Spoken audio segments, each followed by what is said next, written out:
Horror of Godzilla #1. I've read it. Let me tell you what I think about it.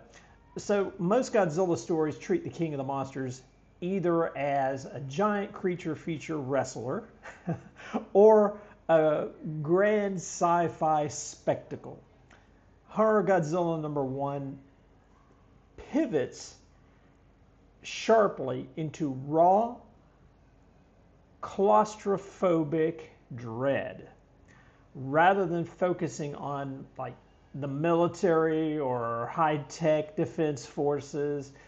This first issue strips away human agency and frames Godzilla not just as a monster, but as an unknowable, like, cosmic disaster.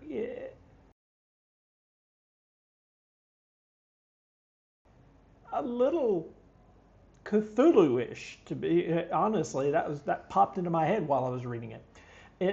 He's a moving nightmare carved from like nuclear fallout and indifference, ancient indifference.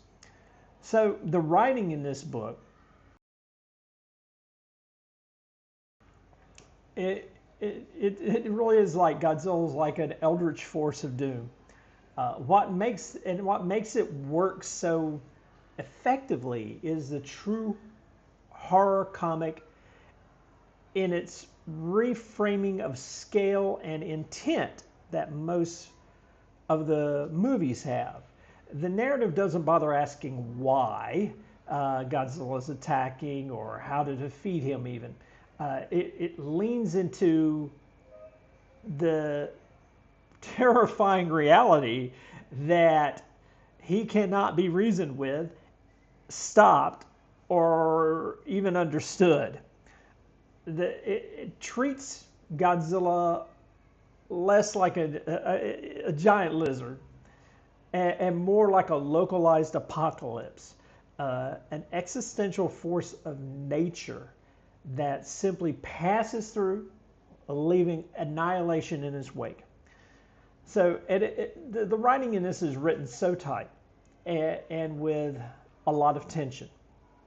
The issue basically leaps from human perspective grounded at street level, and it maintains that. I mean, you see this monster, but it's about the people, which I think any good comic that is dealing with the fantastic like this needs to do.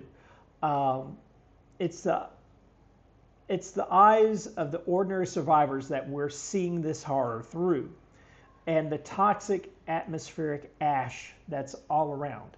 The dialogue is sparse. It's punctuated by panicked radio chatter during the comic, and at times just silence, emphasizing humanity's absolute helplessness against this entity operating entirely outside human comprehension.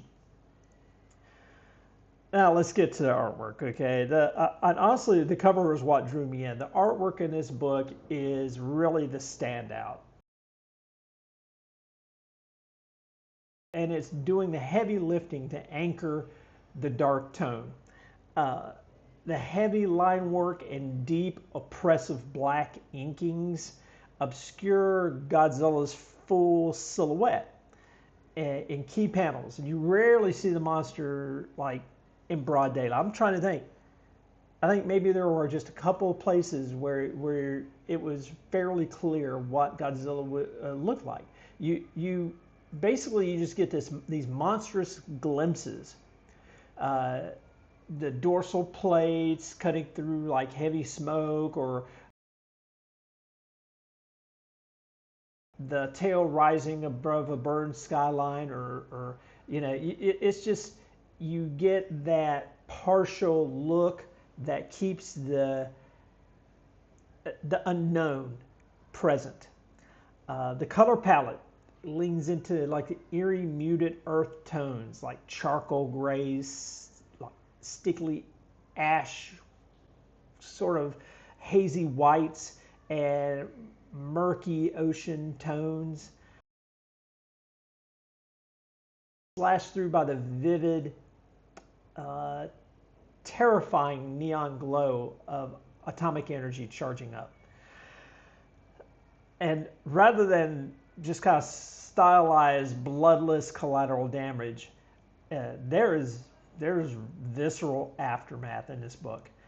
Crushed steel, dust storms, and horrified, silent expressions of survivors who realize that you can't run. There's nowhere to go. This book, Horror of Godzilla, #1, is a masterclass in tension and visual storytelling. It strips away the campy sci-fi tropes and doubles down on the pure horror of something like this happening.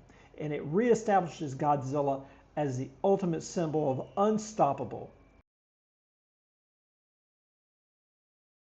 incomprehensible doom.